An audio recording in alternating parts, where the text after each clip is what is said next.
48 yeah your receipt yeah thank you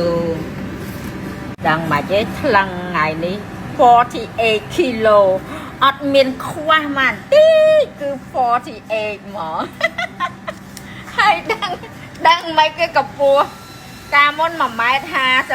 ឥឡូវនៅសល់1.55 ម៉ែត្រចុះ3លេខអាយុ54ចុះ3លេខប៉ាន់នេះណា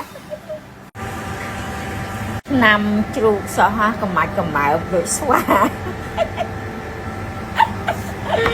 ហើយបងប្អូនដឹងថាខ្ញុំចង់និយាយថាមានគ្រប់តារានិកនៅក្នុងខ្លួនខ្ញុំអើយកំមាច់កំម៉ើបយកសពឃើញស្ដាច់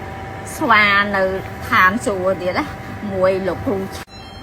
ជាមួយគ្រូខាងជេងមួយអាឈូបងមែនណាបងប្អូនគឺដែលលេងសិនអ៊ូខុងហ្នឹងណាគឺខ្ញុំជួបនៅលើឋានសួគ៌មែនតាប្រហែលជា3ខែមុនយកសពមានមែនណាហើយក៏ឃើញអូបានណាមិនបាច់និយាយច្រើន